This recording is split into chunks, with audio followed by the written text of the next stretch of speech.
के एक लड़के से, जिसे कि कई दिनों से बुरे सपने आ रहे थे। और रोज की तरह आज भी उसे एक बुरा सपना आता है और देर रात को उसकी आंख खुल जाती है। ये देख घर के बाकी लोग भी उठ जाते हैं। फिर शिवम अपनी माँ को बताता है कि उसके सपने में एक अघोरी उसे मारने के लिए कोई तंत्र विद्या का यूज कर रहा था। तभी उसकी माँ उसे समझाती है कि तू डर मत बेटा, हम सब तेरे पास हैं और हम तुझे कुछ नहीं होने देंगे। ये कहकर उसकी माँ उसे सुला देती है।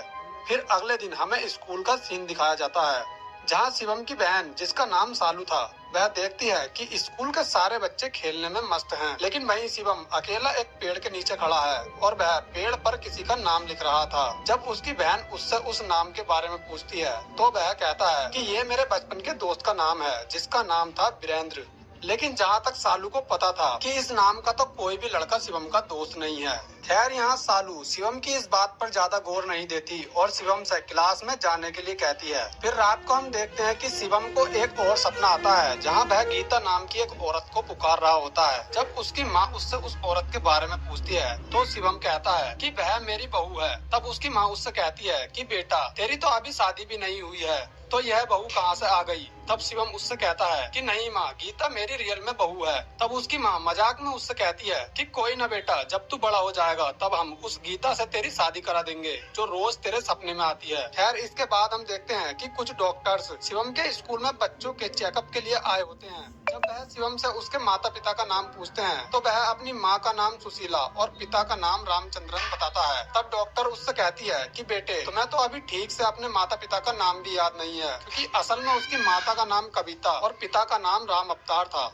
अब यहाँ उसकी बहन को भी शिवम पर थोड़ा गुस्सा आता है और वह उसे डांटने लगती है और कहती है कि कोई कैसे अपने माता पिता का नाम भूल सकता है। फिर घर जाने के बाद वह अपनी माँ को शिवम की उस स्कूल की हरकत के बारे में बताती है और कहती है कि माँ, आज स्कूल में शिवम ने अपनी माँ का नाम सुशीला और पिता का नाम रामचंद्रन बताया था। यहाँ तक तो ठीक था, लेकिन इसने तो अपना नाम भी अजयवीर बताया था। माँ, मुझे तो लगता है तुम्हारा ये लड़का पागल होने वाला है। अब ये देखकर उसकी माँ को भी उसकी चिंता होने लगती है और उसे लगता है कि शिवम पर किसी भूत प्रेत का साया है। फिर अगले दिन शिवम की माँ पड़ोस की एक औरत को यह सारी बात बताती है, जिसे सुनने के बाद वह औरत शिवम की माँ से कहती है कि तुम्हें शिवम को किसी बड़े तांत्रिक को दिखाना चाहिए। ये सुनने के बाद शिवम की माँ शाम को अपने हस्बैंड से कहती है कि किसी औरत ने उसे बताया है कि हमें शिवम को किसी तांत्रिक बाबा को दिखाना चाहिए, जिससे हो सकता है कि शिवम जल्द ही ठीक हो जाए, क्योंकि मुझे लगता है कि शिवम के ऊपर किसी भूत प्रेत का साया है। अब यहाँ राम अवतार भी उसकी बात मान लेता है और कई अलग अलग बाबाओं को और अलग अलग लोगों को दिखाता है, जिसके बाद अलग अलग लोग उसे अलग अलग तरीके के उपाय बताते हैं। लेकिन सारे उपाय करने के बाद भी शिवम को सपने आना बंद नहीं होते, जिससे उसके माता पिता भी बहुत ज्यादा परेशान हो गए थे।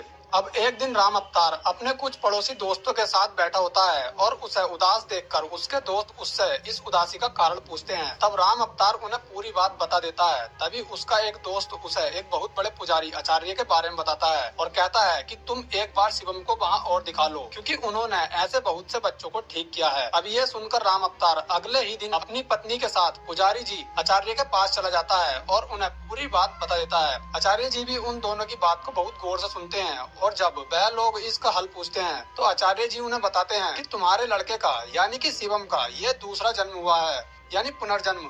और जो नाम वो तुम्हें अपने माता पिता और पत्नी का बताता है वो सब उसके पिछले जन्म के परिवार के नाम है। पिछले जन्म में ही उसका नाम अजयवीर था और उसकी पत्नी का नाम गीता, यहाँ तक कि उसकी माता का नाम सुशीला और पिता का ही नाम रामचंद्रन था। यहाँ आचार्य जी उन्हें बताते हैं कि शिवम का यह दूसरा जन्म है और उसका दूसरा जन्म किसी खास मकसद को पूरा करने के लिए हुआ है। शायद पिछले जन्म में उसका कोई अत्यंत महत्वपूर्ण काम अधूरा रह गया था, जिसे पूरा करने के लिए ही उसने दूसरा जन्म लिया है। जब शिवम अपने उस महत्वपूर्ण काम को पूरा कर लेगा तब वह अपने आप ही ठीक हो जाएगा और इसके अलावा उसे ठीक करने का कोई दूसरा रास्ता नहीं है। यहाँ आचार्य जी उनसे ये भी कहते हैं कि अब जल्द से जल्द तुम दोनों भी उसके इस काम को पूरा करने में मदद करो, क्योंकि जितनी जल्दी वह उस काम को समाप्त कर लेगा वह उतनी जल्दी ही ठीक हो जाएगा। बाकी सब ईश्वर पर छोड़ दो। अब ये सुनने के बाद शिवम के माता पिता को सारी बात समझ आ जाती है और अब वह सीधा अपने घर चले जाते हैं। अब अगले दिन शिवम के माता पिता शिवम से उसके पुराने गांव का नाम पूछते हैं तो शिवम कहता है कि अभी तक मुझे मेरे पुराने गांव का नाम याद नहीं आया है, जब आ जाएगा तब मैं तुम्हें बता दूंगा। खैर कुछ दिन बाद शिवम को उसके गांव का नाम याद आ जाता है और वह अपने घर वालों को बताता है कि उसके पिछले जन्म के गांव का नाम कबूल माजरा था। अब ये सुनकर शिवम के घर वालों को थोड़ी चैन की राहत मिल जाती है। अब शिवम के पापा उससे कहते हैं कि हम कल को ही उस गाँव के लिए रवाना होंगे, इसीलिए बबीता तुम सारा सामान पैक करके रेडी रहना और सालू तुम यहीं रहकर घर की देखभाल करना। फिर अगले दिन ये तीनों लोग शिवम के जिसके पिछले जन्म का नाम अजयवीर था उसके पुराने गांव के लिए निकल जाते हैं और अजयवीर के घर को ढूंढने लगते हैं। और घर को ढूंढते ढूंढते उन्हें शाम हो जाती है, लेकिन फाइनली शिवम उन्हें अपने एक पुराने घर के पास लेकर आ गया था।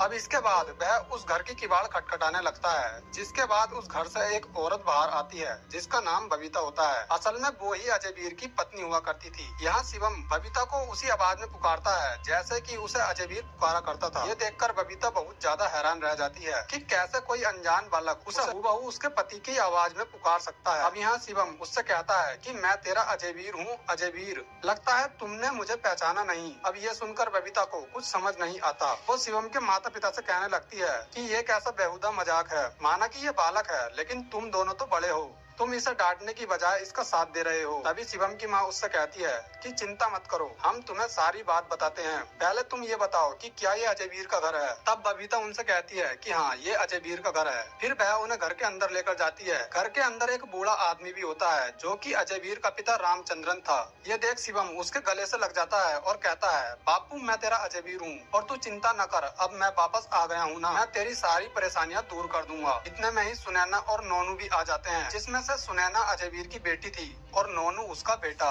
वो लोग भी अब काफी बड़े हो गए थे। जब उन्हें अजयवीर के पुनर्जन्म के बारे में बताया जाता है तो नोनू को लगता है कि ये लोग बहुत बड़े फ्रॉड हैं और उनसे कहने लगता है कि पुनर्जन्म तो उसका होता है जो कि मर गया हो, लेकिन हमारा बापू तो अचानक गायब हुआ था, जिसके बाद आज तक उसके मरने की कोई खबर हम तक नहीं आई। तो तुम इतने विश्वास के साथ कैसे कह सकते हो कि तुम ही हमारे बापू का पुनर्जन्म हो। तब यहाँ शिवम उससे कहता है कि मैं गायब नहीं हुआ था, मैं किसी काम से कहीं गया था जिसके बाद मेरी मृत्यु हो गई थी, लेकिन मैं कैसे मरा था ये मुझे अभी तक याद नहीं आया है। अब यहाँ शिवम की बातों को सुनकर उसके बूढ़े पिता को यानी रामचंद्रन को ये पूरा विश्वास हो गया था कि शिवम ही उसका अजयवीर है, लेकिन सुनैना और नोनू को अभी भी लगता है कि शिवम की बातों में कोई भी सच्चाई नहीं है। खैर इसके बाद बबीता उनसे कहती है कि आप लोग बैठ जाओ, मैं आपके लिए खाना लेकर आती हूँ। इसके बाद बबीता उन्हें खाना लाकर देती है। तभी यहाँ शिवम बबीता से कहता है कि क्या तुम्हारी पुरानी आदत अभी तक नहीं गई है? तुम्हें पता है ना कि जब भी मैं खाना खाता हूँ मुझे अचार एक अलग कटोरी में ला कर दिया करो। एक ही बर्तन में तेल और रोटियां रखने से रोटियों के भी तेल लग जाता है। अब ये सुनकर बबीता को भी पूरा यकीन हो जाता है कि शिवम ही उसका अजयवीर है, क्योंकि अचार वाली बात अजयवीर के अलावा कोई तीसरा आदमी नहीं जानता था। और यहाँ बबीता ने ही जानबूझकर उसे एक ही थाली में अचार और रोटियां दी थी, क्योंकि वो जानती थी कि अजयवीर को रोटियां और अचार अलग अलग बर्तन में चाहिए होते थे। अब ये सुनकर उसकी पूरी फैमिली को शिवम पर पूरा विश्वास हो गया था कि शिवम ही उनका अजयवीर है। खैर अगले दिन गाँव के मुखिया और कुछ अन्य लोगों को भी अजयवीर के घर बुलाया जाता है और जिन लोगों को भी अजयवीर जानता था शिवम से उनका नाम पूछा जाता है। तब शिवम एक एक करके उन सारे लोगों के नाम और उनके बारे में जो भी बातें जानता था वह बता देता है। अब गांव वाले भी समझ गए थे कि ये अजयवीर ही है, लेकिन एक बात अभी भी गांव वालों को खटक रही थी कि अजयवीर कैसे मरा था।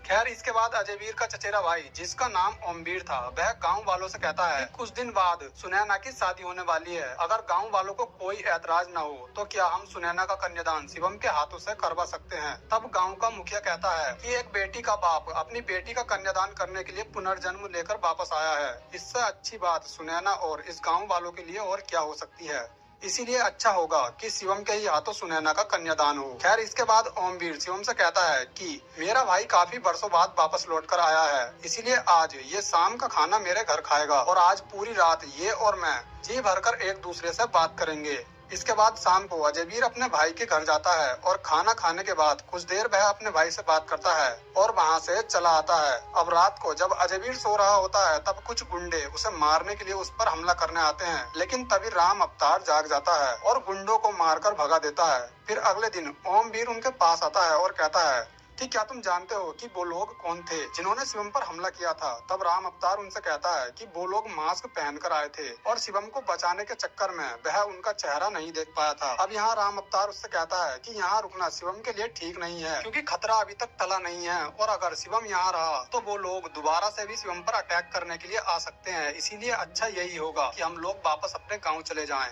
अब यहाँ ओमवीर भी उन्हें जाने से नहीं रोकता, लेकिन जाते जाते वह राम अवतार से कहता है कि कुछ दिन बाद सुनैना की शादी आने वाली है और एक बेटी के लिए अच्छा होगा अगर उसका कन्यादान उसके पिता के द्वारा किया जाए। तब राम अवतार उससे कहता है कि तुम चिंता मत करो भाई, सुनैना का कन्यादान शिवम ही करेगा और उसकी शादी से पहले ही मैं शिवम को लेकर आ जाऊंगा। इसके बाद राम अवतार शिवम और बबीता को लेकर वापस अपने गांव आ जाता है और वहीं पर रहने लगता है। अब कुछ दिन बीत जाते हैं और सुनैना की शादी भी आ जाती है। इसके बाद राम अवतार अपनी पूरी फैमिली को लेकर सुनैना की शादी में जाता है, जहाँ सुनैना की शादी की तैयारियां चल रही थी और कुछ ही देर में सुनैना का कन्यादान भी होने वाला था। लेकिन तभी उन्हें पता चलता है कि कोई शिवम को किडनैप करके ले गया है, जिसके बाद ये सब लोग बहुत ज्यादा घबरा जाते हैं और शिवम को ढूंढने के लिए निकल जाते हैं। फिर हमें दिखाया जाता है कि कोई उसे किडनैप करके एक सुनसान जगह पर ले आया है और एक अघोरी उसके ऊपर कुछ मंत्रों का जाप कर रहा था। ये वही अघोरी था जिसे एक बार शिवम ने अपने सपने में देखा था। तभी हमें पता चलता है कि उसके चचेरे भाई ओमवीर ने ही उसे किडनैप किया था और ये लोग उसकी बलि देने वाले हैं।